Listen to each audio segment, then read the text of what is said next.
Jeff, ready? Oh yeah, let's go. Nick, ready? Hell yeah, brethren. Here it is.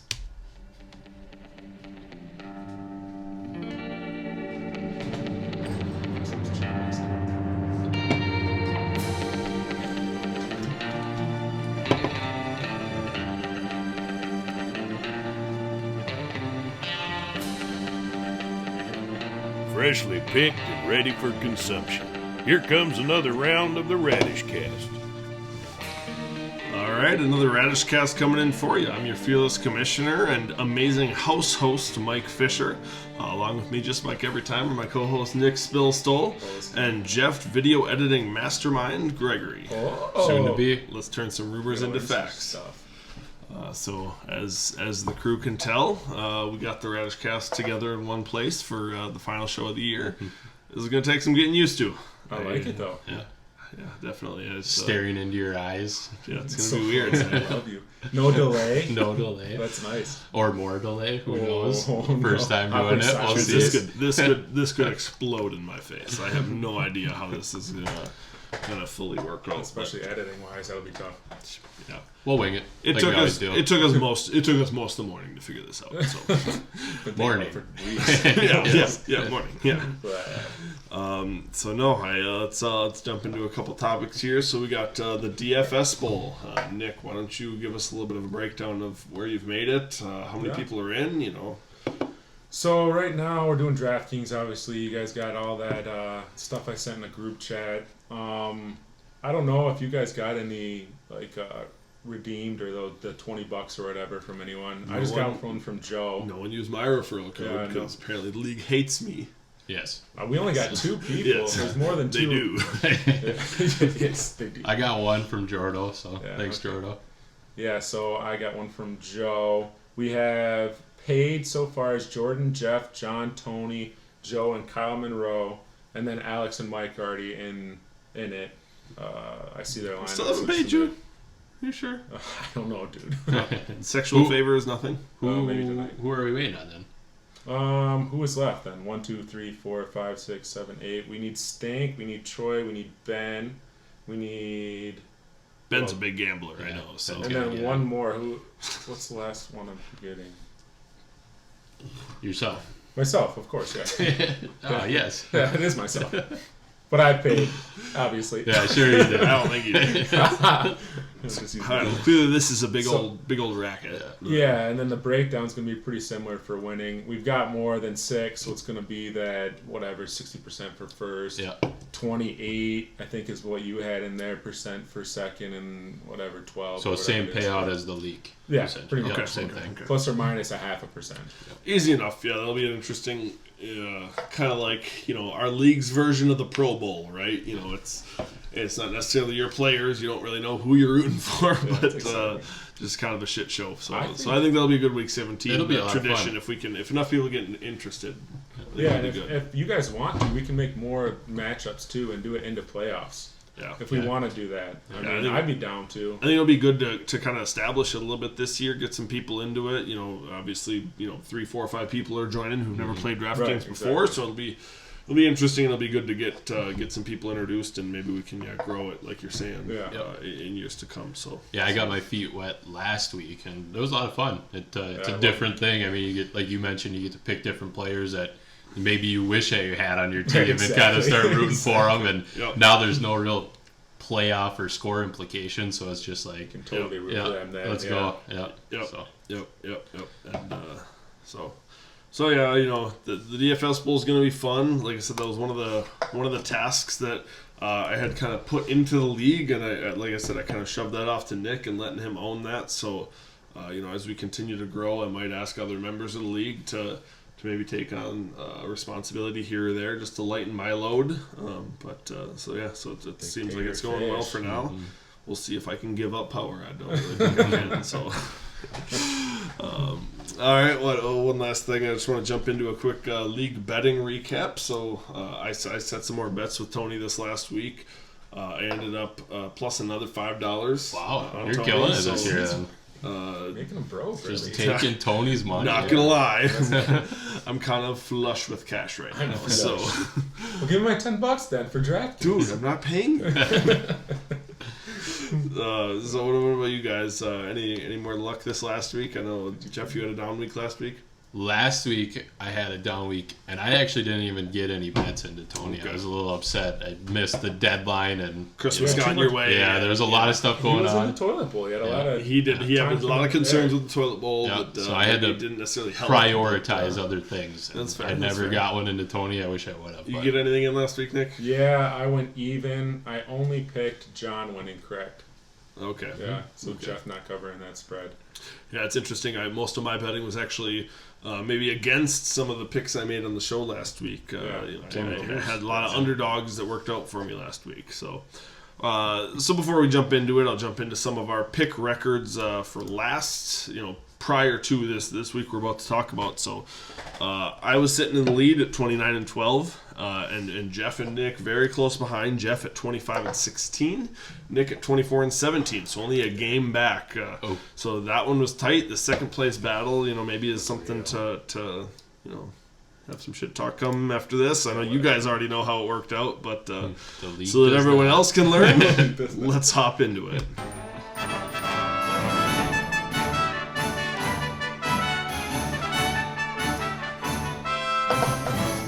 This here's the Radish Recap.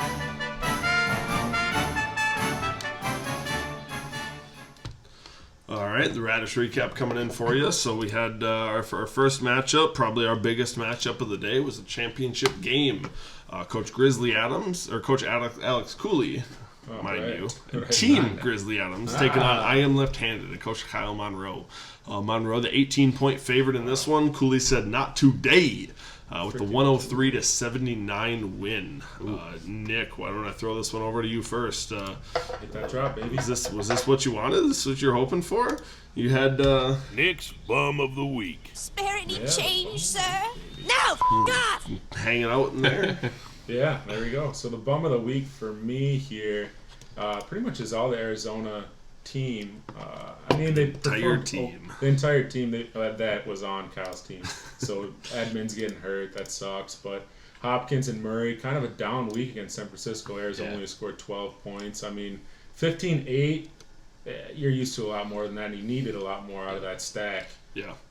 The rest of the team didn't perform either, but bum of the week is the Arizona team. Yeah, it's tough when you got when you got three guys from any team. Really, Yeah. even if it's the Chiefs. You look at the Chiefs this last week going up against Atlanta, not having really the offensive outpouring you were hoping for. So it's tough to ride a three-person stack from a single team like that. Jeff, as you're looking at this, was there any way Monroe was going to go against either of those three players? He kind of had to ride the stack, didn't he? Well, I looked down at his bench, and as bad as it was, he made the right decisions. He doesn't have anyone else really that he could have thrown in there that would have made any difference. So, he rode with Chase Edmonds, Murray, and Hopkins the week before. It paid off for him in a big win against Tony. So you can't fault the decision to go with it. And those three guys could have easily won him this week. So there's not much he really could have done. It just your bum of the week, the Arizona Cardinals. They just didn't perform like they normally do. And so unfortunately, we touched on it last week. I think Monroe has been just beating guys very easily. He'd get someone goes off, and it's just it propels him to the win. And now no one went off this week. Everyone, his highest scorer, if I look at this, is his quarterback at 15.38, and you're not going to win games, especially scoring 78 points. So.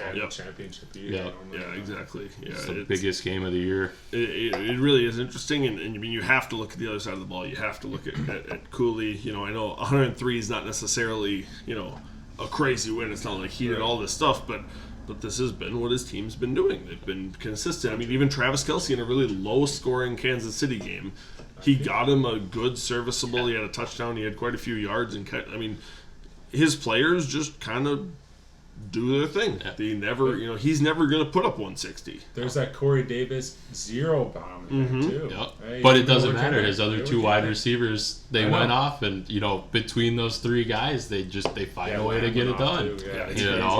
It really is just crazy that he doesn't, he has the opposite problem. He's the anti-Troy. He's the anti-Monroe.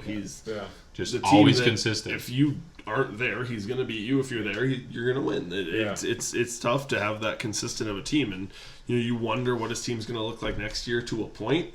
Barkley coming back, but also what does Corey Davis do? And really, this is year 2 of any potential he has as far as a breakout. So with Gurley on his team too, what's his running back 2 going to look like? I don't think you can rely on Mike Davis like he has all year. Obviously not. And Hines, pretty good player, but he's not really a solid. Step even further. Yeah. Will Hines get? He's not a solid RB2 that you can just slide in there and feel really good about. It's like a flex play. Yeah. You still don't always feel great about it. So it's really, as far as these teams, there's a lot of questions coming into the year coming up. There's not a dominant. Yeah, he found a way. He thought he needed 120, right? We at the show commend you, Cooley, for what you've done. Is he still an enemy of the show? He's kind of an enemy. He's at least not an acquaintance of the show. Soft bitch. Just a soft. He's soft. Neutral at best. Neutral at best. So no, that game, obviously the underdog taking it over, especially a significant underdog. 18 points is nothing. The Cinderella story is done. Nick, I like to root for an underdog, so it's good. Year 1, underdog, Cinderella story. He won't do it again. We know that.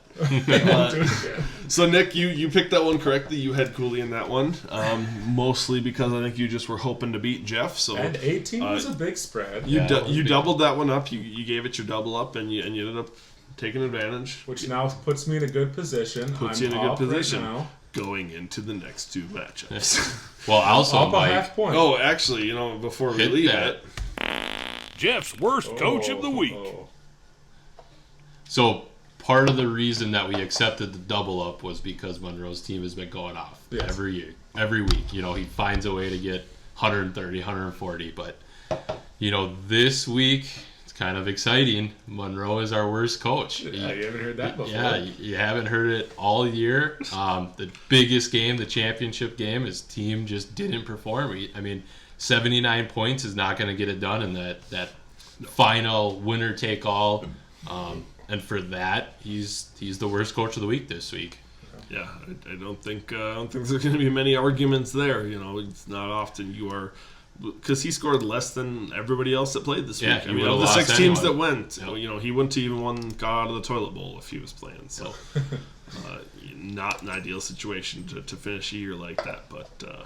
But we'll jump on to our next matchup. So the 3rd place game of the Aaron Rodgers football team and Coach Tony Fisher taking on Benny and the Jets and Coach Ben Stelzer. Ben came into this one as a 1-point favorite, but he took the win there, 135 to 109. Pretty significant win. That's a pretty big score for what we've been seeing lately. Nick, why don't I throw this one over to you first? What was Coach Benny doing right? Yeah, 37 out of Diggs and then Aaron Rodgers just continuing to be MVP caliber this year. He's just a stud for his age. We touched on a little bit on one of our interviews. Sure, please. If you look at this, Reed had 0 points in his tight end spot, and he still put up 135. That's pretty impressive. You get 15 out of your kicker too. Everything on all cylinders here. Besides Gage and the 0 bomb from Reed, he's above 10 every player, and most of them above 15. So yeah, this is tough. You see James Conner has not been a guy you've been relying on lately, as far as he just hasn't been there. But he falls into the end zone. He gets a touchdown. He has a couple good receptions that really saves his day. 20 rushing yards. Yeah, but he gets a touchdown and a few catches. Yeah. It's not pretty, but it's not like he played a great 15 game. Points, but 15 is 15, and when you look at Tony's side of the ball, 109 points. That's a fine game. He would have won. He won the championship with 109 points. So it's not like he had so bad of a game. Jeff, why don't you walk me through there? Was there much hope? You had KJ Hamler in there, and no, not much. KJ Hamler was, when I saw him roll with that, I was like, ooh, that's kind of a chasing points, risky play. But you look down at his bench, he really doesn't have anyone that he could have slid into that wide receiver position, and I think that's one area on Tony's team that's a little bit below average. He's got the good running backs. He's got Josh Allen.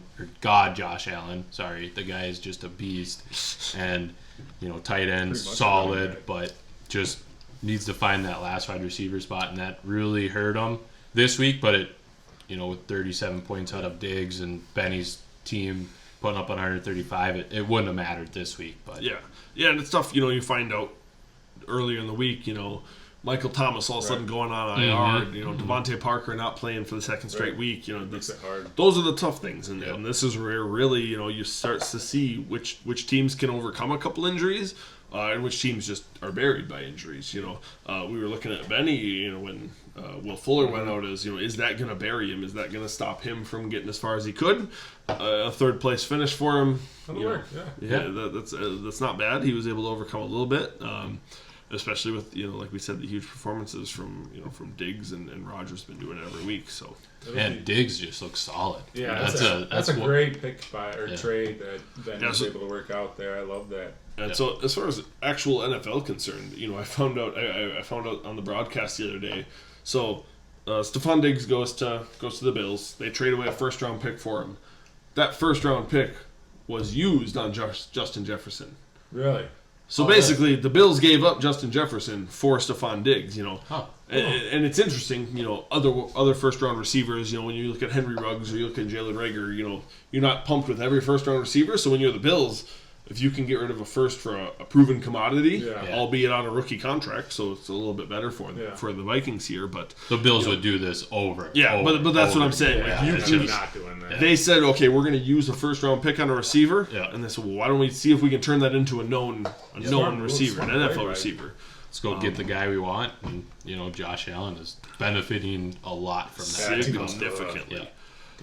All right, so with that matchup, with Benny and Coach Tony there, Jeff was the only one that called that right. Had some faith in Coach Stelzer. And thanks, Benny. It won him the freaking rightly placed. So you can't bet against Benny. If you can't already tell, that game right there That's gave Jeff the half-point lead for second place, because I obviously won. Screw you, Tony. But that is how it ends up. Nick taking the L in third place because of our glorious toilet bowl, and ball is life, and Coach John Lamers taking on Jay's Juggernauts and Coach Jeff Gregory.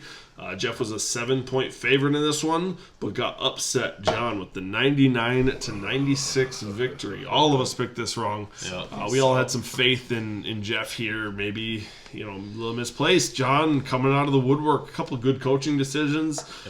Nick, what did you see that buried Jeff in this one? I mean, Tua only having 8 points. Him getting pulled for Fitzpatrick at the end there. I love Fitzpatrick. Was it the fourth quarter? It was the last two drives. It was 6 minutes left in the fourth, I believe. Okay. 6 or 7. So 3 points. Do you think he gets 75 yards, or do you think he gets a touchdown? You have to get something there if you're playing. Some rush yards. Throwing it, you need to come back.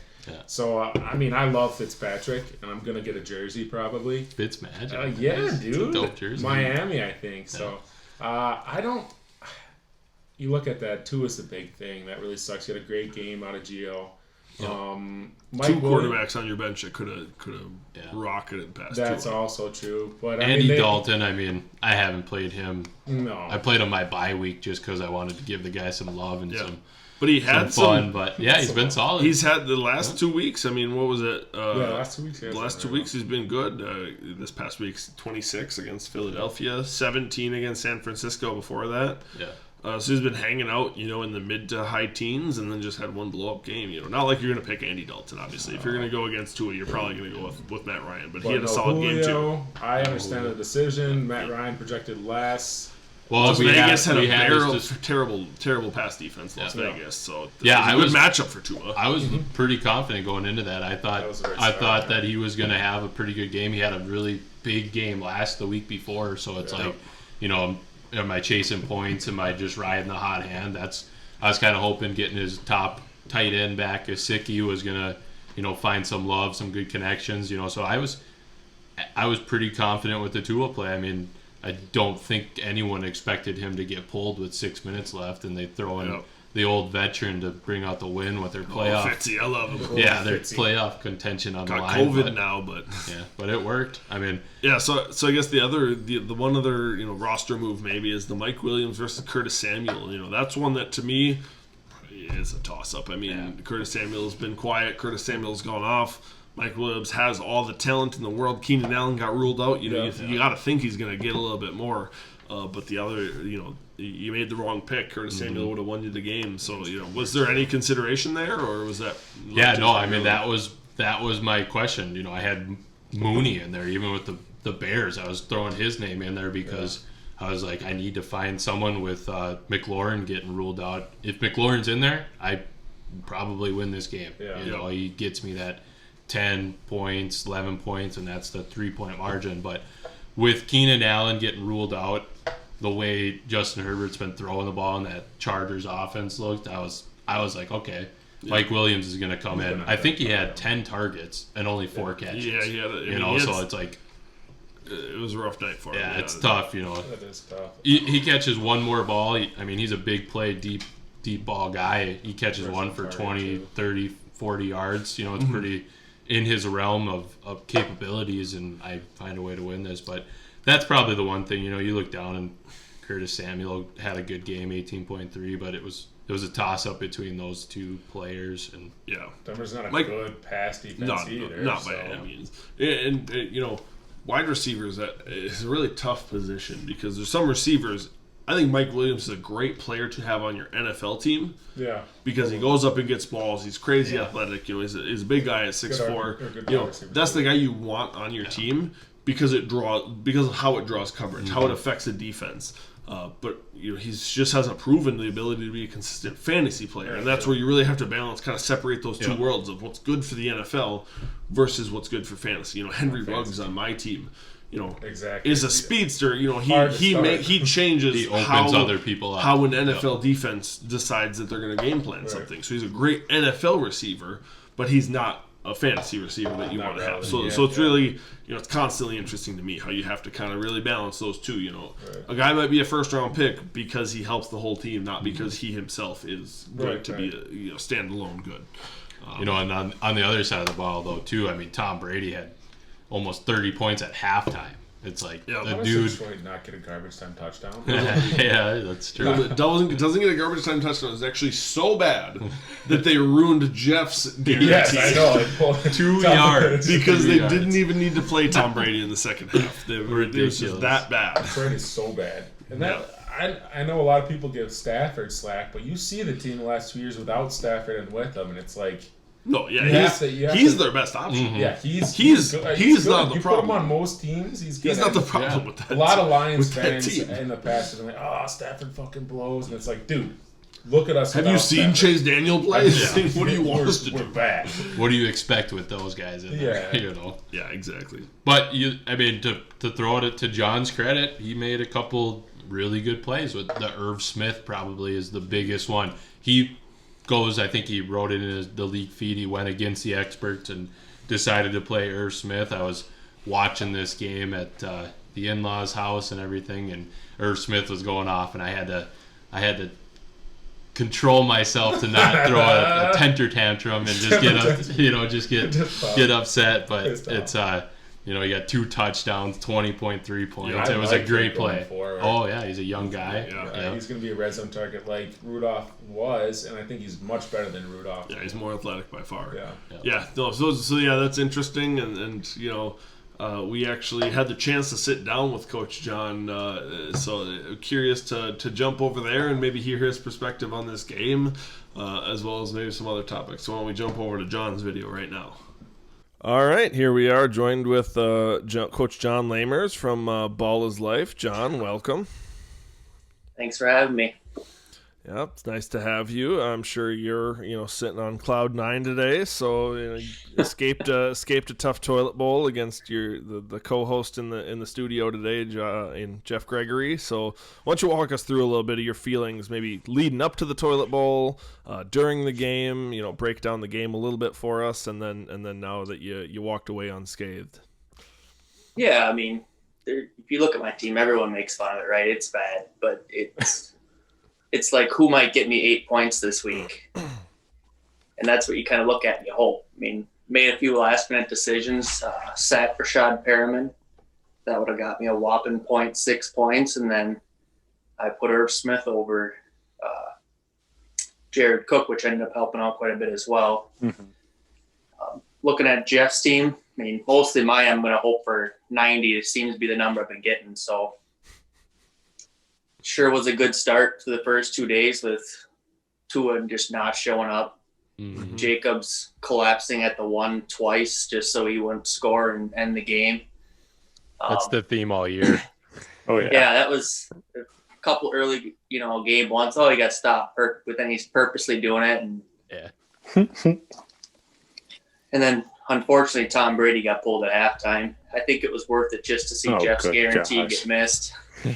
And Nick's guarantee of and my guarantee. How does my guarantee miss? That's just brutal. It's because Stafford didn't play. That's unbelievable. He looked like dirt. So I'm curious to hear your guys' opinion. So I was watching that that Dolphins Raiders game, and so Jacobs goes down at the 2-yard line or whatever, and so it's third down, and they take a knee to waste 40 more seconds rather than trying to run it in and go up, make it so it's not a field goal game. When I was watching that, I thought that was the dumbest call ever. I figure, really, you get the touchdown, and now rather than needing to drive 40 yards for a field goal, they have to drive 80 yards for a touchdown to beat you. Yeah, you give them 40 seconds to do it, but, I don't know. I feel like in that case, you try to run it. 40 seconds, I think, wouldn't it? 40 more seconds than they had. So they would have had a minute total. Right. A minute with no timeouts to drive the full length of the field, having to have a touchdown. I feel like I'd rather want to be in that situation than the other situation. So I'm just curious if I'm the only one that thinks that. As I was watching that, I was like, why wouldn't you try to run it on third down? Worst case scenario, you get stuffed, and then you're in the same position you're in. But that's true too. I mean, they're trying to pull him in almost too. You saw that with Jacobs. Yeah, I mean, you saw a situation earlier with the Lions and Falcons, right? Mm-hmm. They scored, and Stafford came down, and it does make it more difficult. You're right, trying to drive down for that touchdown. I don't know. Being down, having the position where you could lose, that is tough. It's tough. Yeah, no, and honestly, it's one of those things where when you lose look on a back, field it's goal. always whatever call you didn't make is the wrong call when you lose because of it. But right. But anyway, just curious what some other people's thoughts were. Continue, John.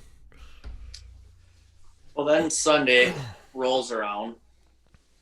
I think I'm projected to win by like 16, 17 at this point. Wasn't feeling great because you look at most weeks, some of my guys, by some I mean 3/4 of them could put up a 0 anytime. Luckily, it was just enough. Wasn't feeling good going into Monday night, but they did a good game.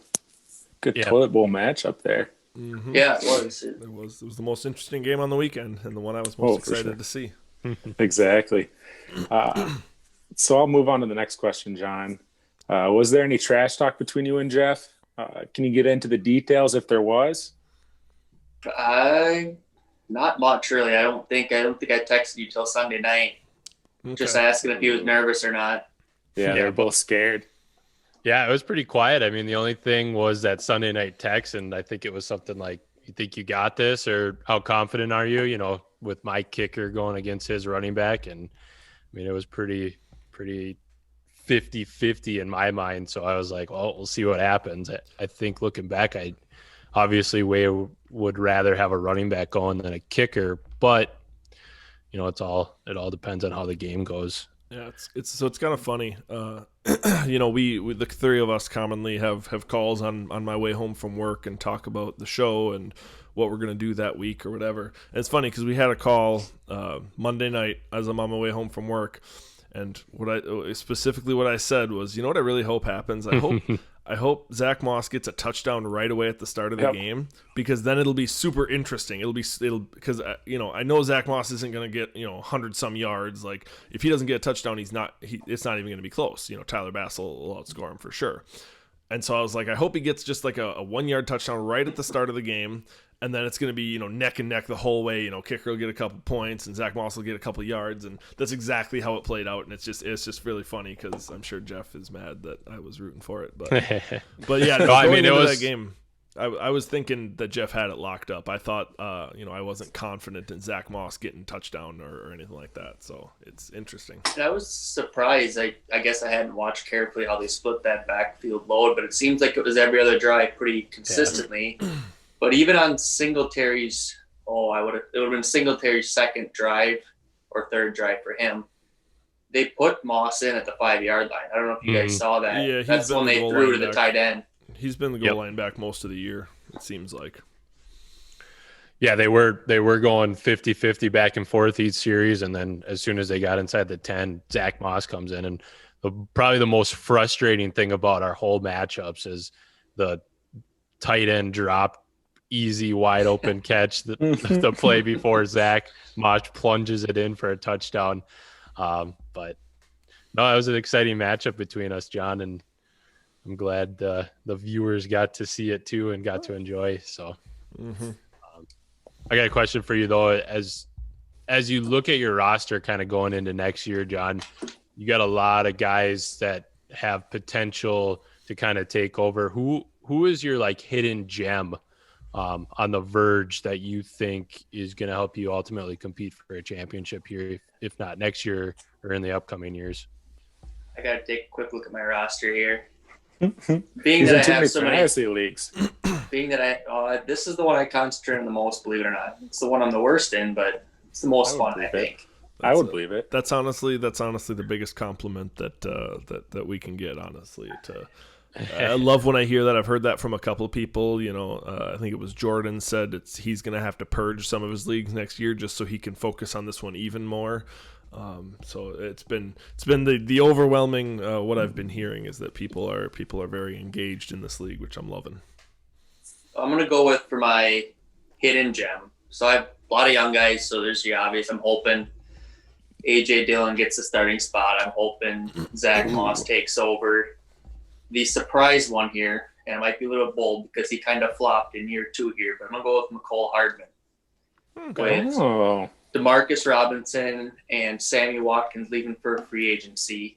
Yep. Even if they bring someone in, he's still the third receiver, and they run 3 wideout sets pretty regularly there. Yeah.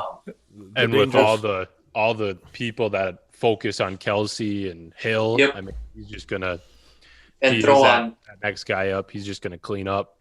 And this was an abnormally healthy year, I think, between Tyreek Hill and Travis Kelsey. I don't know if they've been this healthy in the last couple of years, which helped me out in other leagues. But it's interesting you say that. So Tyreek Hill has been a little banged up in years past, but so I heard this stat the other day and it really surprised me.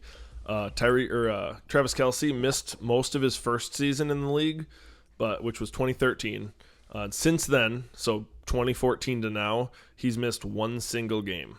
Oh, wow! Really? It's interesting. And it blew my mind. Yes, 16 games every year except one. He played 15. I can't remember. Did he play banged up? He had a foot injury 2 years ago that he played through for a while, so he was a little banged up. But yeah, no, that really surprised me when I heard that stat. I thought he had multiple concussions too. Maybe not. And maybe that might have been the rookie year. Like I said, I know he missed a lot of time that rookie year. Which he was a big prospect. He was a big guy at that point.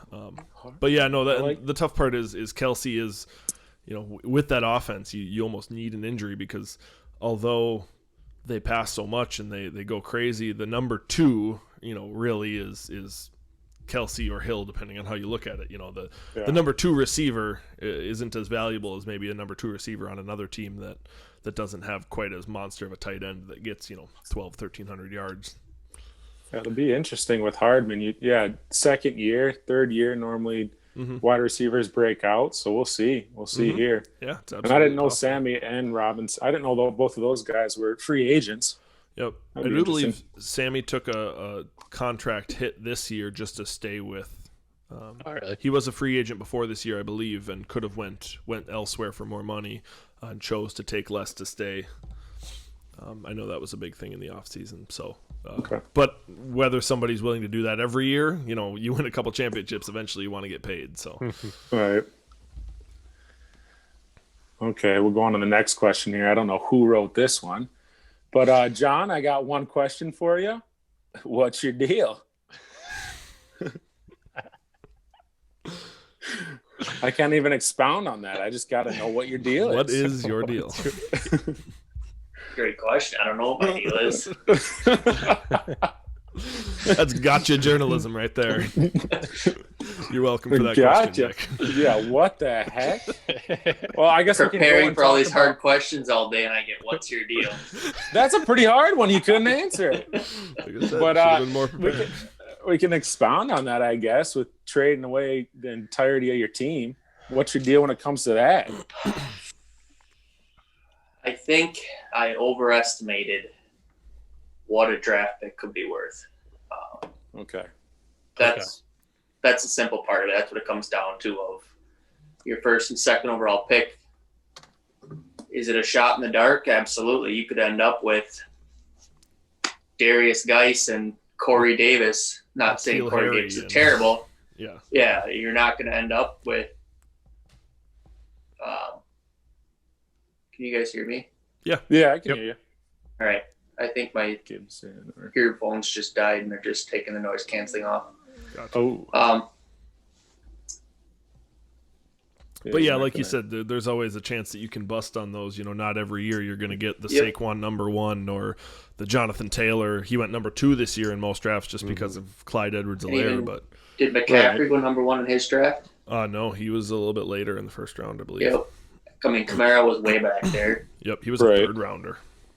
But if you hit on both of those picks and they do turn out, I mean, you got 2 young guys that are going to be hopefully contributing members to your starting lineup for 6, 7, 8 years potentially. If they have a good long career. And I'll ask the reverse question: is if you could draft Calvin Ridley number 1 overall instead of doing this, would you do it?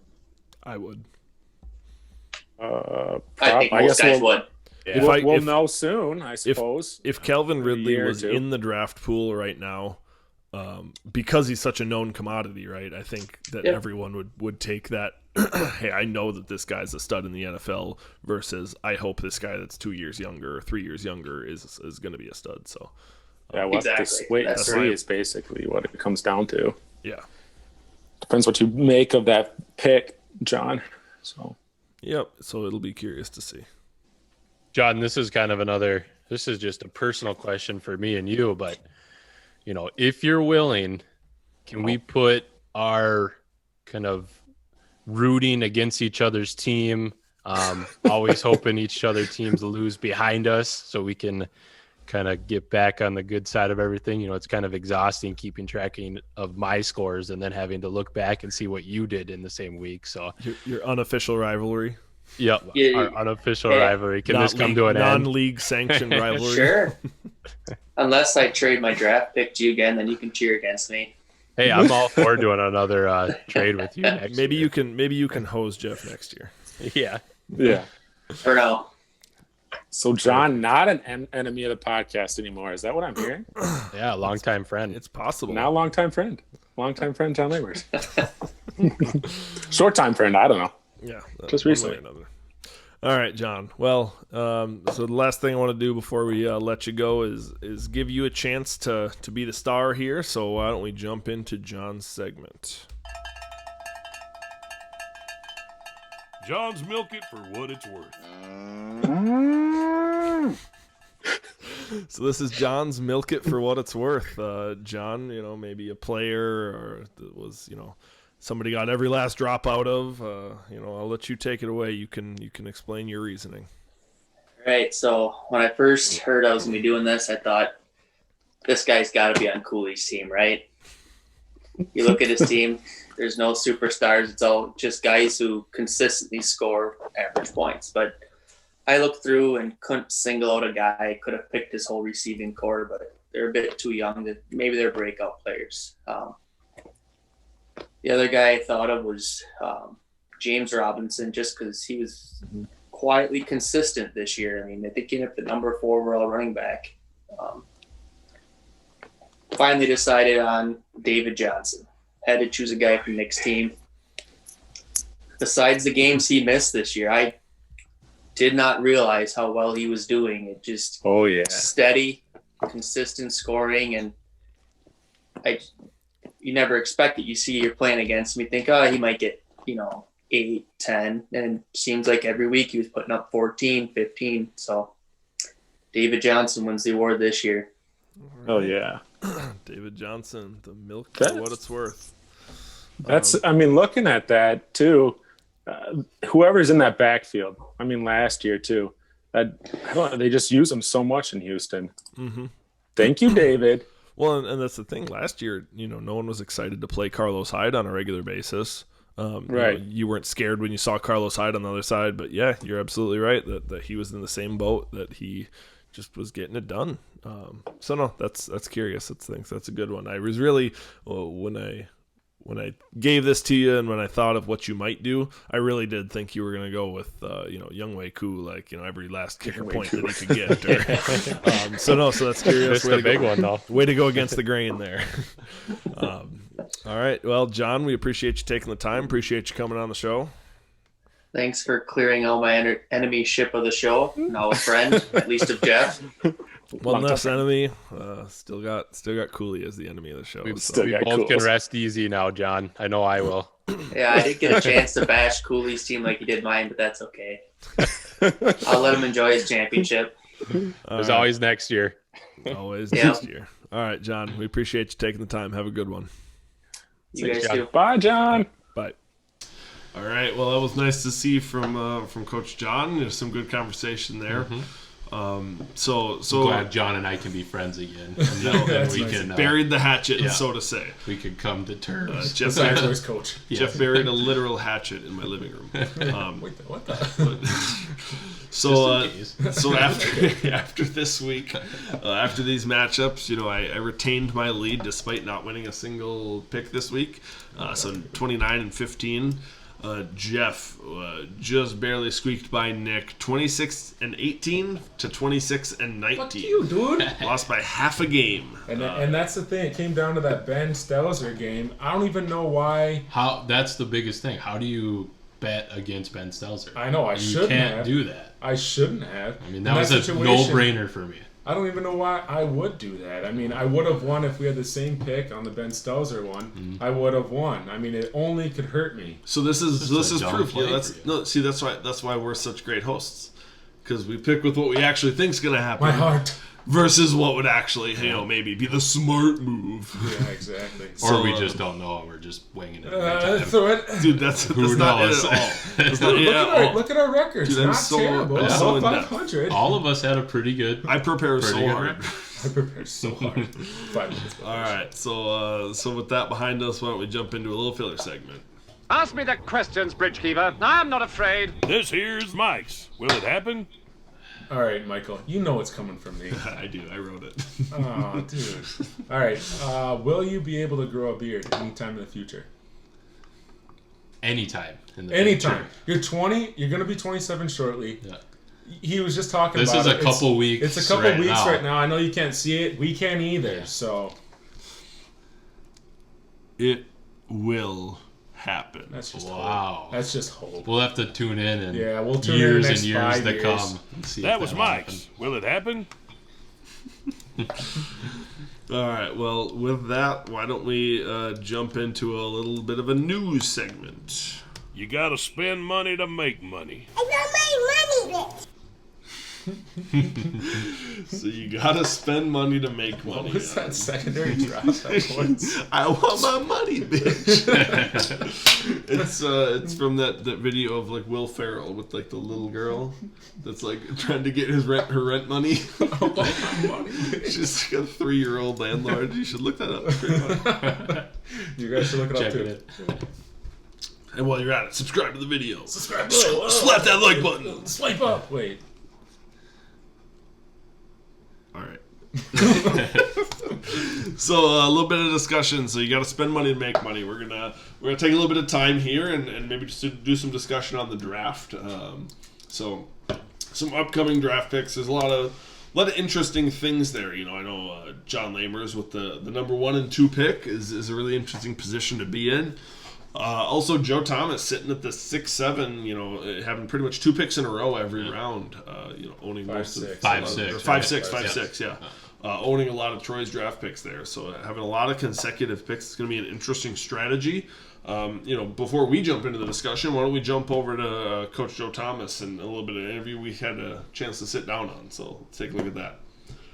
All right, we're here in the studio here with Coach Joe Thomas of Old Man Joe. Joey, how you doing today? Doing great. How about yourself?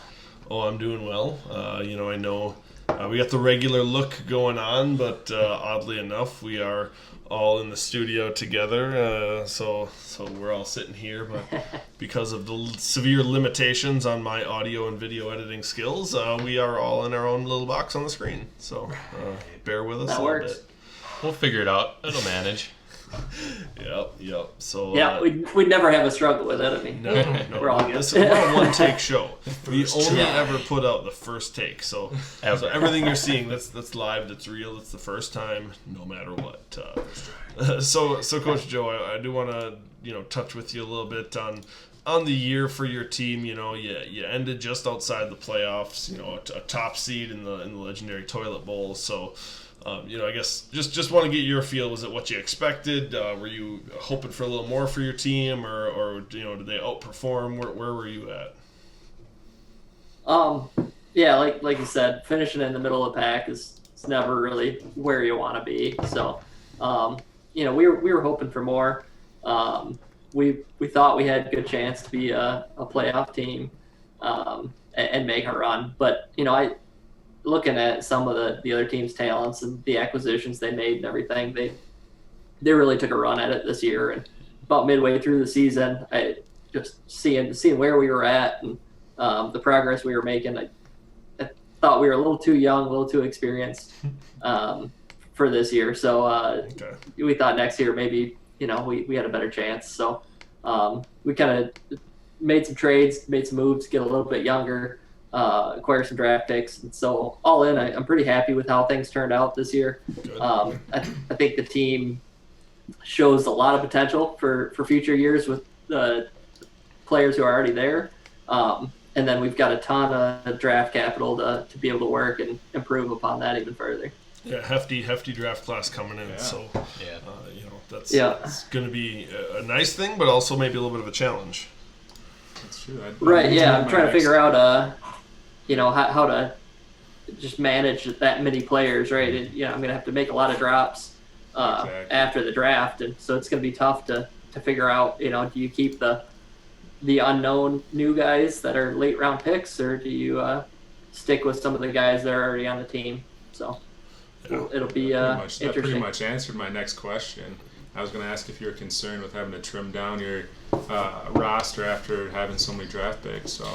What's your walk us through a little bit of your thought process there, because it's tough. I haven't looked at your team in depth recently, but you look at guys like maybe a Danny Amendola or a Marvin Jones, maybe a receiver that's getting up there but performs from time to time. Like how do you look at cutting that person versus whoever you happen to pick up as a third or fourth round pick? Where do you draw that line?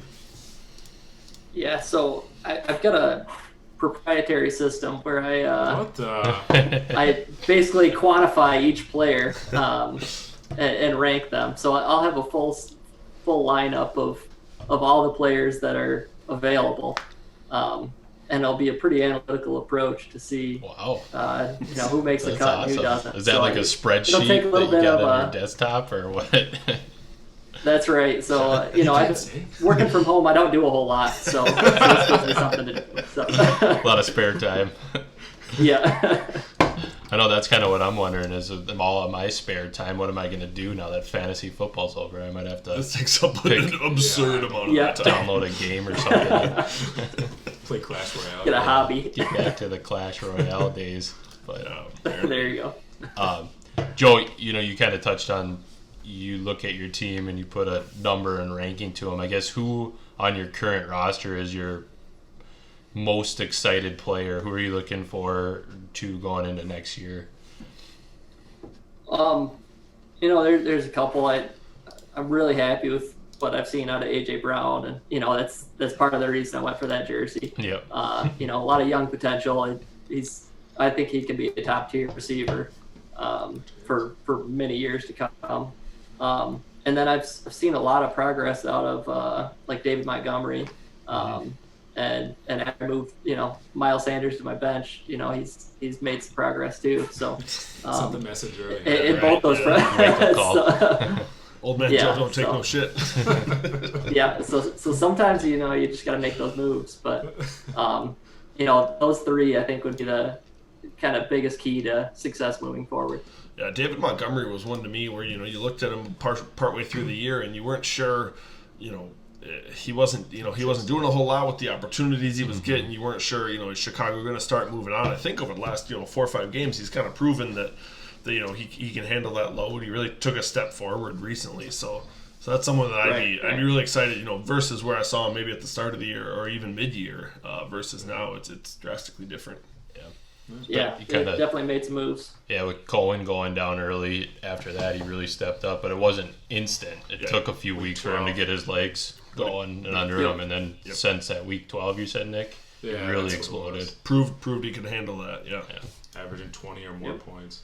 But I mean, you look at Joe's roster here. I mean, Montgomery, Sanders, Ayuk, AJ Brown, DJ Moore. A lot of guys just to be like excited about. Samuel. He's got just a plethora of young talent and guys that are gonna be those number one options going forward. Yeah, that 49ers receiving core, Joe, I'm curious to get your view maybe on it, having both those guys and what to really think going forward. It's been tough. You haven't seen that receiver core along with Kittle at full strength to really know how they want to break it out, how Kyle Shanahan's going to do that in San Francisco. Curious to get your thoughts on that. Yeah, it's really tough, and I've struggled with it. At times I wanted to start both of them. Mm-hmm. Both Debo and almost kept you in the toilet bowl.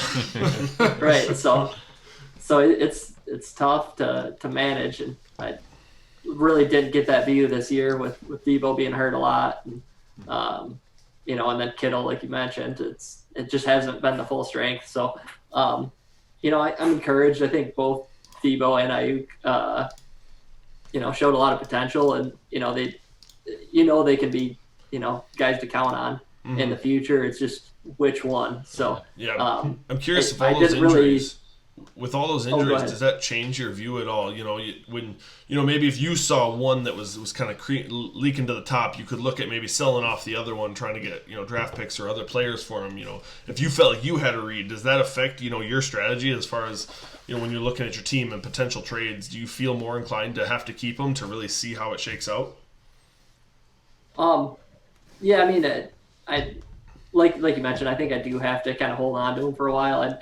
I didn't even really consider trading either of those. Mm-hmm. And just with injuries and everything, you don't know how things are going to shake out. Mm-hmm. And, they're both still young, really young. So, I assume they're on their first contract. I haven't looked that back up, but both are. So maybe they split up. Maybe they don't stay together for that long. And, mm-hmm. We're built young. We're at Old Man Joe here, we're built young. We're built for the future. So, maybe 3 years down the road, they're on different teams and they're both, top tier receivers. So, yep, absolutely.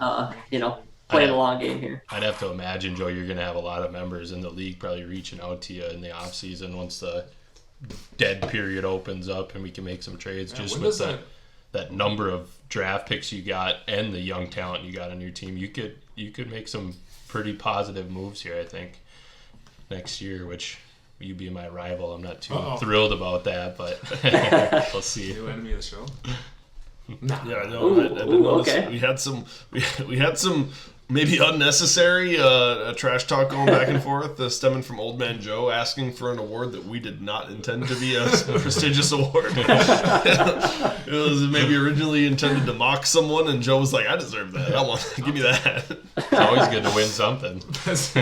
Hell yeah! Yeah, so it turns out that's just to give Jeff a hard time, and I think it's more than warranted. I give it to you.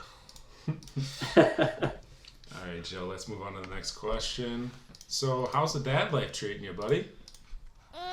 Not. Oh, there we go. I thought that was coming from inside the house. No, that was the baby watch. I figured I'd sneak it in here, but go ahead, Joe. That's impressive. No, it's been good. It's a little crazy starting out there. He came early, so we weren't expecting him for a couple more weeks now. And, he just decided he was ready. So, yeah, it's a little crazy at the start there, but now we're just kind of starting to get into a routine. It's been about a week since we've been home, so he's starting to get a routine for sleeping and whatnot. So I'm working on about 6 hours of sleep today, which is the best I've had yet. So feeling on top of the world here. But oh, that's not something I'm excited about as far as that whole scenario and how it ends up. But at least you're making it through. Yeah. I can speak from us three over here that we barely made it to New Year's, if at all. So we're starting to feel the old man life, but you're full on into it. You're living it. You're living it. Cheers. And happy for Take every most of your life. Take every minute of sleep you can get at this point. That's what it's all about. Yeah. Yeah, rolling right from that. So Joe is the elderly young old man of the group, reflected in his name, Old Man Joe, and reflected in his personality. So why don't we feed into that a little bit more and give him his own segment? Joe's elderly lock. Get off my lawn! So Joe's elderly lock.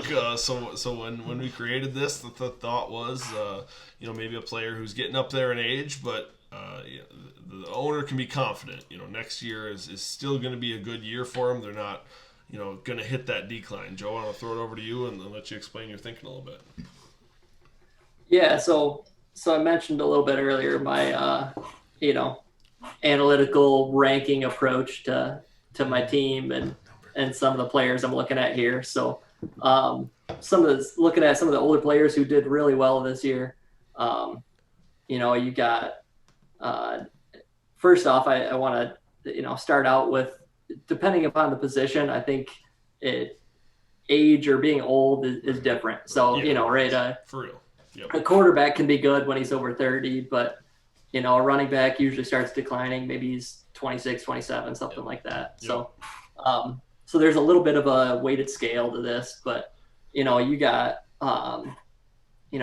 Derrick Henry, believe it or not, is starting to get up there. He'll be 27 next year. Yep.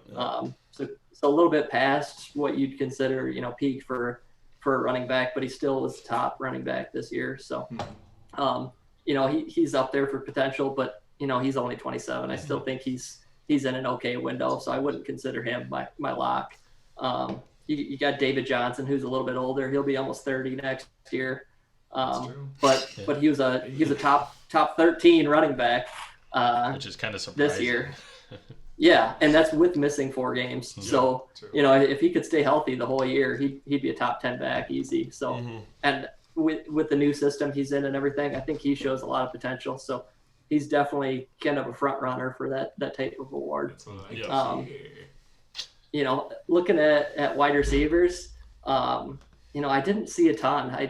You've got, like Julio Jones is up there in age, but it really seems like Calvin Ridley's kind of taken over that role a little bit. Yep. Jeff loves to hear that. Yeah. So you got a steal there. And then you got, let's see what other receivers, you got Adam Thielen. He's over 30 now too, but it seems like Justin Jefferson's jumping right in too. So, I don't see a ton of value there moving forward. And then some of the real older receivers, you got like Edelman, he'll be 35 next year. Yep. But who knows who's going to be the quarterback there? I wouldn't want to count on him week in and week out. I wouldn't want to count on Cam Newton week in and week out. I don't know who the hell does that. So that brings me to the other 2 positions. So you got tight ends. So tight ends generally can, provide a little bit longer in their careers. But you got Travis Kelce being the best tight end this year by far. And he'll be pushing 32 next year. So he's a little bit over the peak time. I looked it up. The famous Mike Ditka. I believe he retired at 33. So Kelsey's not far out. So he's right up there for the tops as well. And then you got the quarterbacks. You got Tim Brady, obviously, who's 44. Or he'll be 44 next year. Right. And he's still fighting. He was a top 5 quarterback this year, which is really surprising to me. all the weapons he has there. I mean. Yeah, that blew me away. I really didn't expect that. And then you got Aaron Rodgers. He'll be almost 38 next year.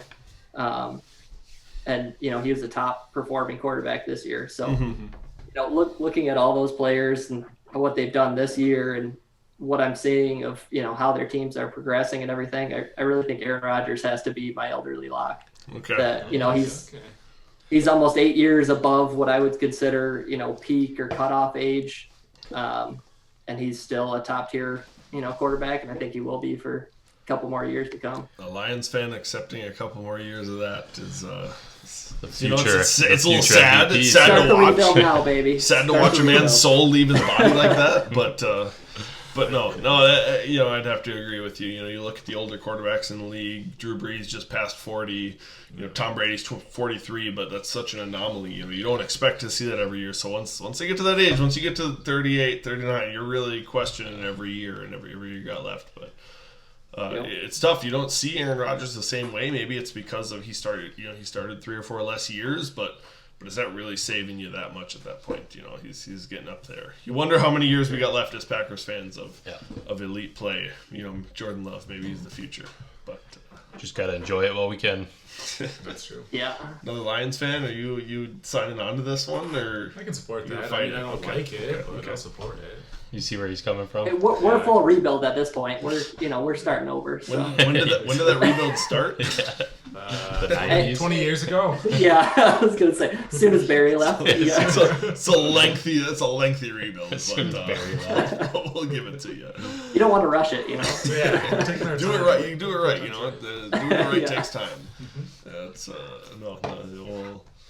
not so sure about that, but I'll give it to you. I won't bash into you guys too much harder with Nick right next to me. I'm a little concerned. Dude, Nick, why would you flip everybody off like that? You're so fucking sicko. Wow. Oh my gosh. Dude. Jesus Christ. Sorry. But all right. Well, with that, Joe, we appreciate having you. We appreciate having the old man of the show or on the show here to keep us all in line. So. Thanks for having me, guys. Have a great week. It was a good one. We'll catch you later. Bye now. Daddy. All right, that was good stuff from Coach Joe. Pretty happy, I guess, that he's rivals with Jeff over here. He's got a good future too. If there's one thing out of that interview is his team is solid, and he's got a lot of draft capital to play with here. He does have he has a baby now, so we'll see how that impacts his draft strategy. He might be a little sidetracked. Hopefully it makes. We know fantasy football is going to be top priority. Everything else, so it's going to be like fantasy football. Not even fantasy football. Baby and wife, Radish, the Radish, really the Husky League. We all know that is everyone's top choice. So no, there's some interesting things. Obviously we talked about a little bit about Joe having the 5-6 there, but John having the 1-2. Tony having 2 late round first draft picks. Nick, I'll throw this one over to you first. What do you think? What's an anomaly you see in the draft that's really going to be interesting to watch play out? Well, we'll see how John had a pretty shitty trade before, which really put him in the running for worst coach between. Yeah, that's coming up soon. So going between him and Jeff and Jordan. We'll see how he turns those picks around here. That 1-2 is big. You don't always hit on it, but you're increasing your chances to hit, especially being at the top of the draft order, the 1-2 right there. So and not even that. I don't even know if you go roster needs. You just go value at that point. Best pick, best one available. Because you can always manipulate your roster around or even trade the people to get that. So John sitting with 1-2. Yeah, sitting at 1-2, he's got 2 of the best players that he's gonna or highest value that he's gonna be able to snag. One's gonna hit. You have to assume one hits. Hopefully you'd have not, to. But maybe. Hopefully not. but really, is John's team 1 player away from being competitive? So, that's true. So are you happy with 1 out of 2, or do you need both to hit to really have a legitimate shot? He's got a lot. He traded for a lot of younger people with Clyde and stuff. We'll see how Clyde plays out. Irv Smith, I think, is going to be good going forward that he traded for. Let's pull up John's team. So that's going to be really the question. How long is this rebuild that John has kind of dove into? Is it a one turnaround? Well, he's got a lot of young running backs that they're right there to take over. And that's what I'm saying. Is it next year, or should John look at it and say it's I'm not going to win next year? Do I need to go one more year with this rebuild? Year 3, am I going to actually have a true dynasty? Year 3 into a lot of good play. So that's where the tough part he's got to decide. Right, and then you think about that. If he goes for 3-year rebuild kind of mode here, he's going to have to get a quarterback. I mean, he's got Tom Brady and Matt Stafford. Yep. I mean, how much longer are those? They're serviceable now. I mean, Matt Stafford's always hurt. Yeah. Tom Brady's going to be gone in a year or two. Yeah, that's what I'm saying. So does that factor in his decision this year, though? It's at 1 and 2. I don't think you can take a at 1 and 2. 1 and 2. I was talking to him a little bit about that, and I don't know if you can take Trevor Lawrence that early. It's really. We talked about it on the Troy show when we were talking about Pat Mahomes. When you get that guy, right, and your next 15 years, you don't even have to worry about it. But can you definitively say that Trevor Lawrence on the Jaguars is going to be that much of a turnaround to take him that early? The way they're talking about him, he could be. He very well could be. Best prospect since Andrew Luck. Obviously an untimely early retirement, but Andrew Luck was that kind of player. So John's he's gonna have a tough decision to make because I don't think when he comes back around, I don't think Trevor Lawrence is going to be available for him. Are we opening up draft pick trades before or no? Yeah, so we can talk about that briefly. My thought is that we're going to wait until after the NFL draft, so we can see how free agency goes, how the draft goes, who they're picking up, and we can actually make informed decisions, especially for the first year. I know this is the first year for a lot of people playing Dynasty, so I don't want to leave something open all offseason and someone makes a trade without thinking about contracts enough or thinking about one thing or the other and make a poor decision. So especially for this first year, I think it's important that we let some dust settle before we open it up. Maybe in the future sometime we'll get to the point where we just say, hey, this is open 365 every day of the year, and you can trade whenever you want. Yeah. No, that's a good. I like that. You let everything kind of settle. Figure out, make informed decisions going forward. It'll be better league-wise. I think I like that setup going forward. So if that situation occurs, if he wants to go quarterback and he believes it can go later than 1-2, maybe he might take a trade. He might take a trade. He might take a 6th round from somewhere or a 6th. In the first round and maybe a 3rd round pick later on too, and trade that top one. Yeah, and it's interesting. You see in my other dynasty league, Joe Burrow went early 2nd round, but Joe Burrow wasn't the same prospect that Trevor Lawrence is. Mm-hmm. People maybe weren't as bullish on Cincinnati versus Jaguars. Got some established receivers, a good running back. They've got other weapons, so. It's really tough. interesting. You don't know who's going to work out. Nobody knew going into this year that Justin Herbert was going to be this great rookie quarterback. Right. He worked out and he's been fantastic. But nobody knew that before the drafts. He was going late. It's hard to predict. Yeah. I mean, he's got so much other running back talent. You might. He might shy away, or his need for wide receiver. He does need a wide receiver. He's got Antonio Brown in his starting lineup, which Hardman. How long is Brown even going to be in the league and in the league producing? Yep. So it's like, does he really? He's not even a solid starter week to week this year. You know what I mean? Yep. So it's interesting with the 1-2, but Mike, you're at number 3. Yeah. You got solid running backs. You got pretty good wide receiving core. You see what's playing up here, guys? So you got a lot of good guys out there. So Jeff's trying to coax me into not taking a running back because he desperately needs a running back. I don't need one. Please don't take one, please. First round. You got some great running backs, maybe you need some receivers. Probably receivers. He's trying to talk me into First round's all about value. So I can see your games. Don't you play with me? But it'll be interesting how it follows. Yeah, I like this. No, it will be. It'll be.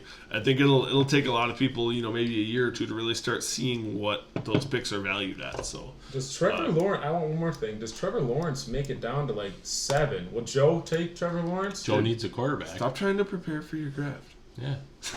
I mean, I'm not going to be 7. I mean, are you going to draft him? 27. I'm second round. I'm not even. I'm shots in the dark you right got, now. You got yeeted out of there. Yeah, you're not even. Yeah, but don't worry. You had Russell Wilson performing for you down the stretch, didn't you?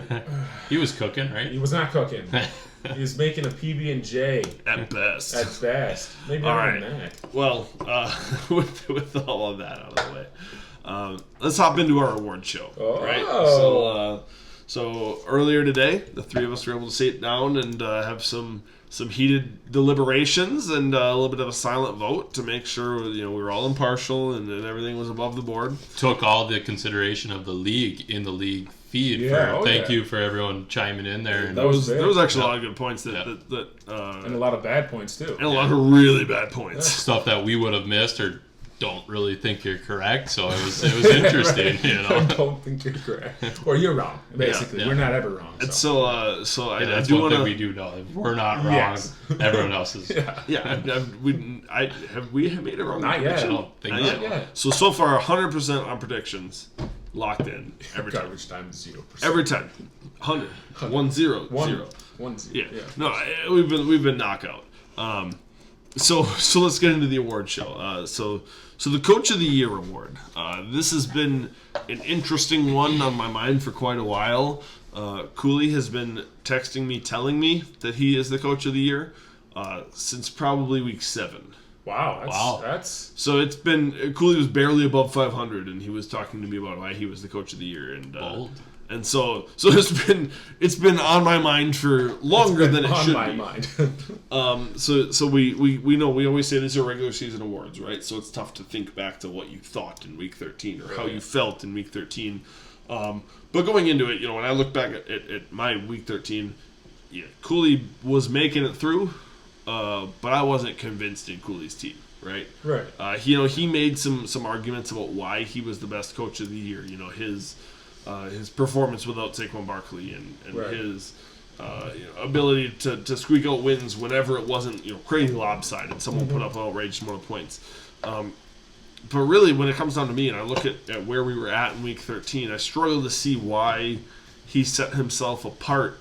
He played the best players that were available to him, but is that enough? I mean, because you don't have any running backs and you play 2 running backs that work out for you, is that enough to make you the Coach of the Year? I'm curious to hear either of your opinions on this. No, I don't think so. It's not. I mean, he didn't make a point. He started 6 running backs throughout the whole time. But that's just because he had no one else. Yeah, the 6 running backs were down here on the barrel.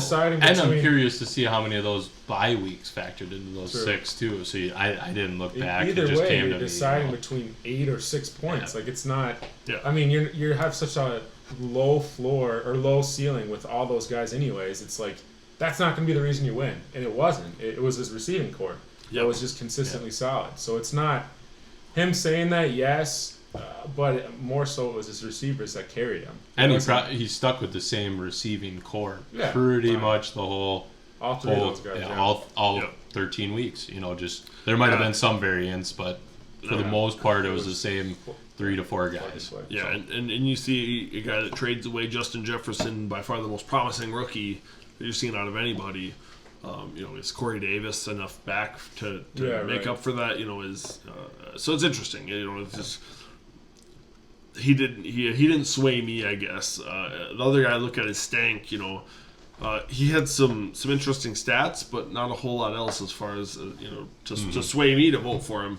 I was looking at Stank as an interesting runner there. He had Devontae Adams out for a couple weeks, and when Devontae Adams was in his lineup, he was almost undefeated. I mean, he was doing unbelievably well. Mm-hmm. So you look at a team that can't lose when they're at full power. I mean, does that sway into your decision at all, Jeff?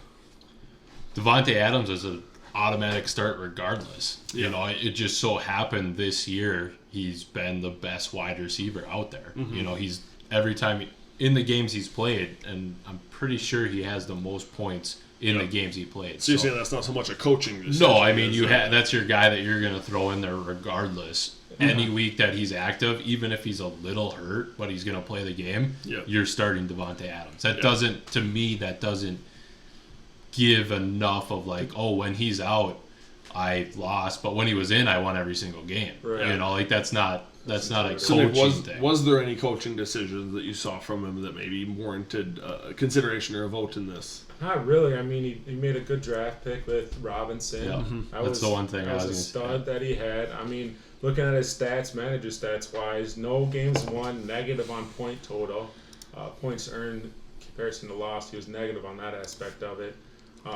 Only made 7 coaching decisions, risk wise. I don't see him doing enough, and this is a collective award. It's not just coach; it's coach GM. It's everything involved into it. Yep. So in that aspect, I mean, he had a couple trades, but I don't think he did enough to be my coach of the year, coach GM of the year. Yeah, and so I will say, we all sat down. We had sort of a closed off voting session on this, on who we thought, and we unanimously came out with Coach Kyle Monroe as the coach of the year. And it's tough instinctively, right when this came out, right? I don't want to vote for the number 1 seed in the league. Right. You want to be like, okay, well, I'm looking at the nuance in it and the little things. But even when you do that, right? Since we're saying it's coach, it's GM, it's all those things put together. The moves that Kyle made to get him to the playoffs, the position, the first round bye, I really think that separates him. Either you can jump in on this. I really think that especially in the regular season. I mean, that's what we got to look at. He was the number 1 seed, most points for. Like all these things, like he just coach's breakdown. He was ahead of everyone. By far. I mean, he just set himself apart from all other 11 coaches. Mm-hmm. He just every trade, even if right now some of them don't look like he won it, he still found a way to be that number 1 overall seed. Yep. That's the huge thing that comes into play. Is that like John trade, that was the one that really propelled him put him this off the top. year. This year to be Clyde got hurt. That first round pick wasn't doing him any good. So to win now with a Chubb and a Hopkins. It was a smart play to try and win now. He didn't perform in the championship, but this is a regular season award, so we're not talking about that. I'm looking at the coaching decisions. I mean, he only made 2. It was mostly start. He's just get his guys. He's starting them. But when you set yourself up in a position to have those guys, can you argue with that, right? Two times right. 8.2 points. He didn't have to make the decision. When he made the decisions, he made them correctly. Right. I mean, it's not a game changer. He didn't win any games, but he great GM work. That's what it came down to. And we looked at this, right? We talked, should it be just coach, sheerly coaching decisions, the players you got are the players you got, or should it be coach, GM kind of mixed? And we really decided that it's got to be. It's got to be both. These are all the decisions that we as individuals are making. So we really got to look at it as a holistic picture, and that's what set it apart for all of us. I think is that GM work that Kyle was excellent in this year. Just gut feel though.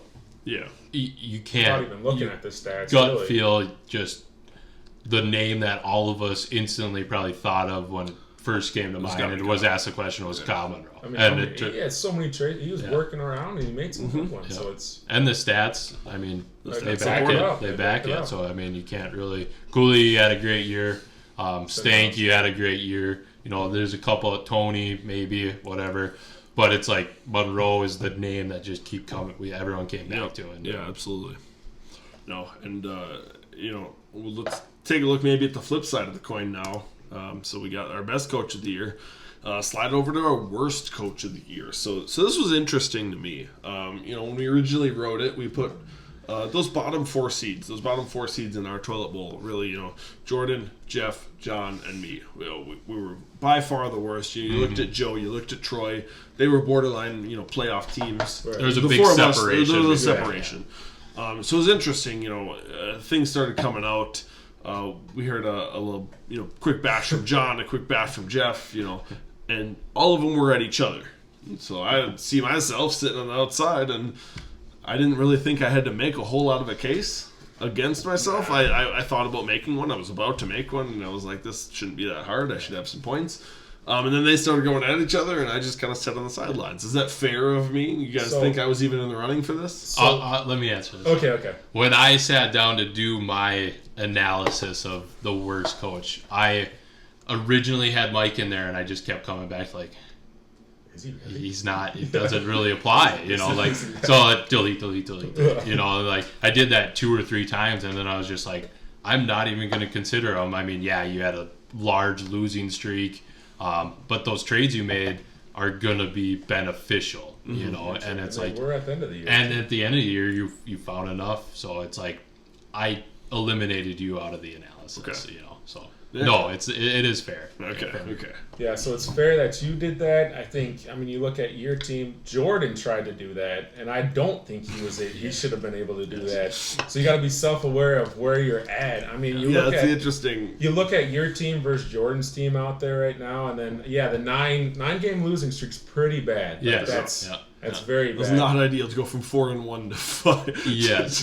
To 4-2. Which could put you in contention. The award is the worst. It's the number one worst. Like you could be second, third, fourth. It doesn't matter. You know? It's like you're not number one. Is what I kept coming back to. And so this was a really interesting award. So when we sat down and we talked about this, we said, okay, if Jeff is truly going to be in consideration, we could kind of talked about how no one was really voting my way.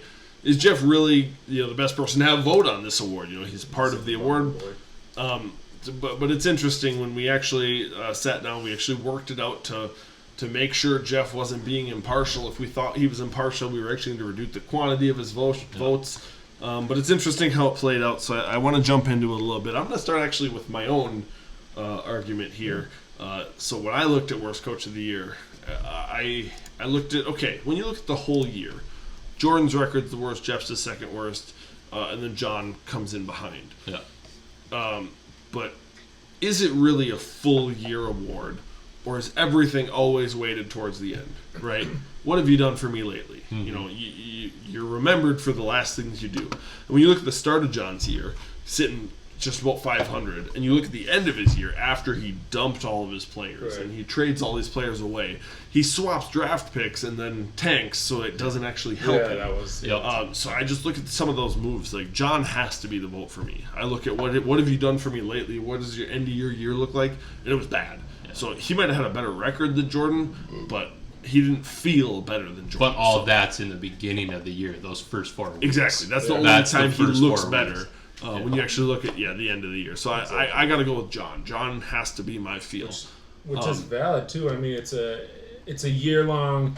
I mean, maybe those moves set him up pretty good for years to come. But I mean, this is the year, worst coach week 1 through week 13. Yes, exactly. It's this year, which made this decision really hard for me.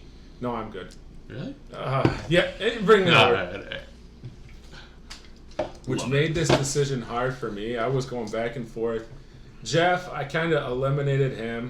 I mean, going back to the point with Mike, he was eliminated too. I'm looking at his coaching breakdown. He's winning way more games than these three. If he played everyone every week, versus the median. Versus the median. So that's Mike's out of it. Obviously, Jeff, I went to next. Pretty bad, but looking at his lineup in comparison, he didn't make any dumb GM moves. Really, I mean, he got Ridley in a pretty good spot for pretty much nothing. I think his team's going to be better going forward. I'm actually going to go with Jordan for this one. And not only... Part of the reason, too, was him not making an argument. I can't lie. I was like, come on, dude. Your team is really bad. You're the front runner.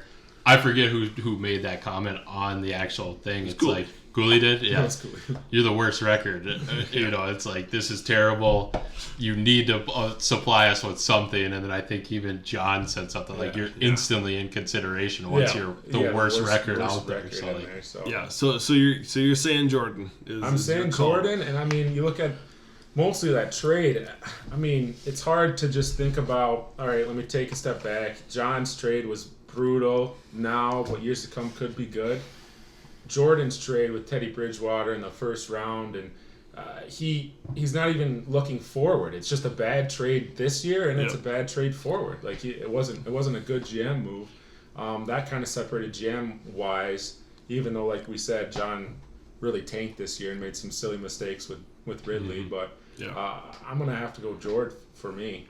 It's obviously that tightens up our whole thing. You know, I'm definitely going John.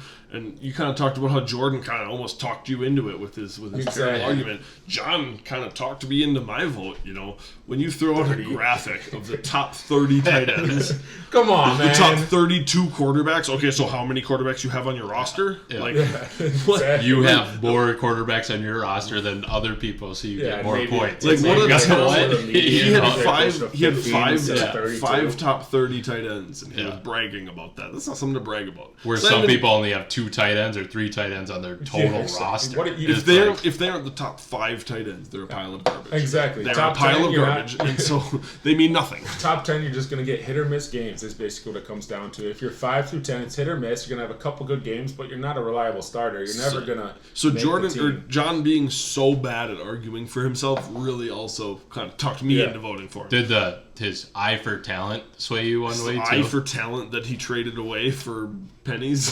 For pennies. This year. Pennies year. this year. Pennies this year. Yeah, there wasn't any. We'll see. So I'm very.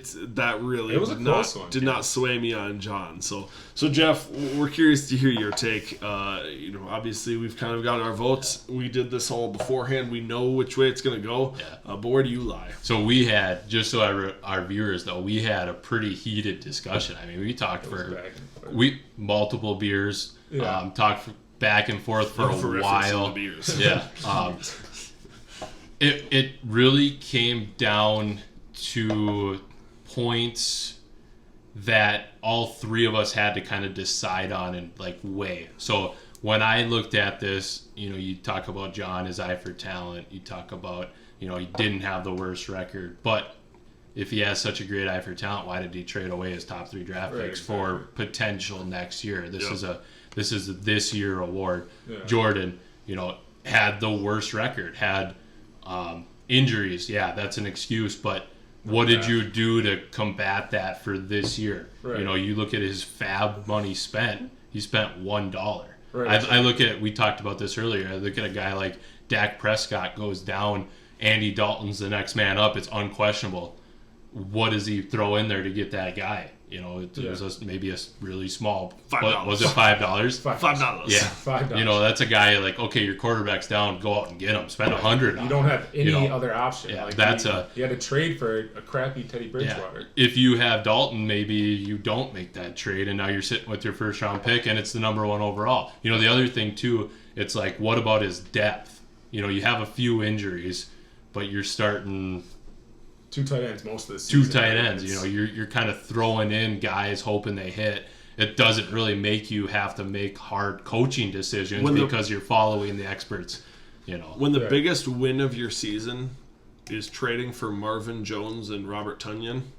Yeah, that's true. Maybe you ain't in such good a great years. spot. Both of them had good years. Both of them had solid years. But when that's like the thing that you're like, oh, maybe that turned me around. So I was talking to John about this a little bit too, and he was going back and he offered Jordan Tom Brady for like, I want to say like a first or second, probably a second or third pick, and it's like Tom Brady. I understand he's getting old, but if you tried to win this year, I mean, top 5 quarterback right there, wasn't he when he finished the year? Yeah, especially with get a 3rd round pick for Tom Brady in comparison to first round for Teddy. But is that bad managership, or you know? Do you want to give up a 2nd round pick for a? He gave him a first for Teddy Bridgewater, but a 42-year-old quarterback versus a 35-year-old quarterback, 32-year-old quarterback. I don't think Bridgewater, and I think that's a pretty known thing that he's not going to be that great going forward. But I'm saying I think it might be an even worse trade if he trades for a 42-year-old quarterback at a 3rd round. I guess if he thinks he's going to lose this year. Yeah, if you think this year, if this year's lost, which he knew he was not going to be in it. Is it a bad coach move to? I mean, why would you trade for a quarterback that's about to retire? You're going to hit on a 3rd round. It's pretty small. Yeah. But still, it gives you nothing this year versus a little bit, but not enough this year. But then if he thinks he's coming back with McCaffrey next year, if he thinks he's going to be turning it around, how long? It really comes down to how long does he think he's going to be in rebuild. How long is the rebuild? And that's See, these are new points, too, that just got brought up. So Jeff. The other thing, too, though, I do want to hit on this. When I looked at my teams versus Jordan's, what did you do for wins? I beat John head-to-head. I beat Jordan head-to-head in the regular season. Right. So, you know, I look at Jordan. The big thing for me is he had the worst record. Mm-hmm. You know, that's couple that with his response of, I don't need to make a case because other people are putting a case in. You know, that just shows that he's not doing. I let my play speak for myself. Yeah, I exactly. had 2 wins. And I know another thing we talked about was the fact that he has 2 wins against one team. Yeah. Yes, exactly. The only team he's proven that he can beat in this league is the SCLSU Mud Dogs. During the regular season. Who we've talked about is a very up and down team. Yeah. So he maybe catches you them on hit some those, bad weeks and he wins 2 games. Maybe he wins 0 games if the season just is a tweak different. This is another new point that I bring up. Jordan actually has positive on points earned and 1 perfect lineup, he said. But granted, when you have all shit, you're probably just following the experts in that situation. A perfect lineup of garbage is still garbage. It's still garbage. So, you know, we this was the one we talked about a lot. We went through, and I tried to stay impartial, you know, because I'm one of the main people, and you guys came at me. You're like, no, that's dumb. You're worse than this, and absolutely, you know, there's just some stuff you just gotta swallow. Yeah. But my pick, when it all comes down to it, is how many wins do you have at the end of the year, you know, and what did you do this year to make your team better? Negative trades for Jordan, you know, not positive trades. Right. Lack of wins. He had the worst winning in the regular season. I gotta go with Medak and McCaff, so I gotta go with other way. Had a couple beers tonight, but I gotta go with freaking Jordan. You suck. That's what it comes down to. So what it came down to was Jordan takes home our worst coach of the year, and we all kind of came. And honestly, like I said, honestly, decision before the show. This surprised me. So I picked John as my leader. I really thought Nick was going to pick John as well. I really didn't know how Jeff was going to go, but I thought it was actually going to be a runaway for John. So this was a surprise for me. So, I mean, you got to make an argument too. That's part of the reason too. It's like your game did not speak for itself. You had 2 wins. You had 1 win on week 13 or whatever. He had a longer losing streak than me, and that's impressive. That is impressive. So I do want to keep us moving here a little bit. So we'll jump on to our last award maybe. So we got the Lucky Duck Award. And really when the Lucky Duck Award, and this maybe doesn't need as much discussion as the last ones, you know, the 2 teams that came up to us when we just looked at your breakdown, your wins versus the league average versus your actual record, and it came down to, okay, Tony was about 500 against the league in breakdown, but ended up 10-3? No, 9-5. 9-4. Yeah. Ended up 9-4. Nick ended up minus 4 or 5 games against the league and ended up 8-5. Yeah. So just barely a worse record, but he was negative against the league. Tony was just barely positive against the league. Jeff, I'll throw this one over to you. So we kind of, you know, we threw out the names here, and really it seems like we started talking about Nick, and then we didn't really stop talking about Nick because we kind of made up our mind. Why don't you talk us through that? Yeah, we the Lucky Duck, we decided on, and it was unanimous. After it was all said and done, was Nick. You know, you wanted some of the, you backed your way into the playoffs. You know, you're like you mentioned, Mike, the breakdown. Nick's breakdown was worse than Tony's. You know, a lot of the stuff his last 3 weeks was just terrible. Yeah, that was the majority of my losses. Those last 3 weeks or 4 weeks. What have you done for me lately? That's the definition of it. Yep. Scoring averaging 80 points, 75 points for the last 4 weeks. When you win your rivalry week game.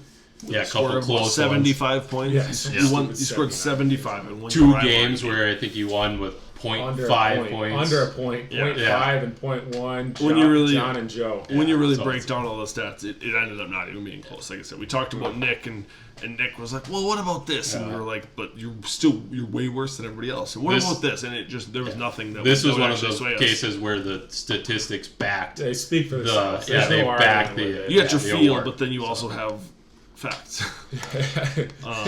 So that ended up being Nick. So our coach of the year, Kyle Monroe, congratulations. Congrats, buddy. Our worst coach of the year, Jordan Chartier. Congrats, kind of. You won something. That's better than nothing. I guess. It's better than finishing 6th and ending up losing in the first round of the playoffs. Right. Or winning the toilet bowl. All right. And then we got Nick as our lucky duck. Which is that's no surprise. Is that a good or bad thing? It's kind of in here. Depends on the day. You better better to win something than nothing. Yeah, you're right. So to all of you, we want to say thank you. I think this has been a great experience for all of us. Yeah. It's been a lot of fun. Stay tuned because we have our annual owners meeting coming up to be TBD as far as scheduling here. We have the owners meeting. All the owners need to get together. There's several things that are going to be voted on during the owners meeting, as well as potential rules for the future, potential changes to the league structure. All going to be covered there. So it's something we want to make sure everybody's at.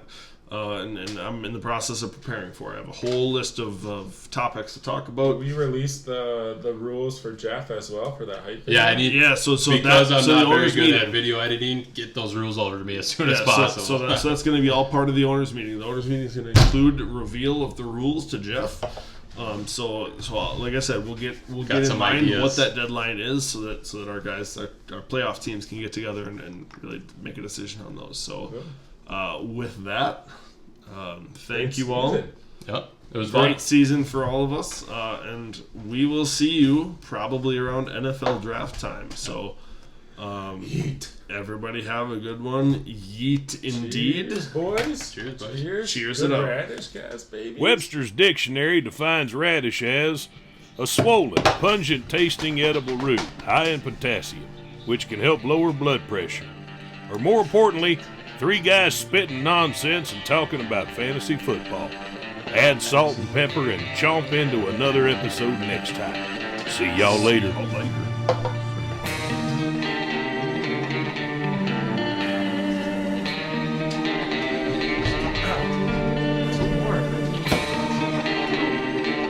It's hard. It's in my mouth and tongue.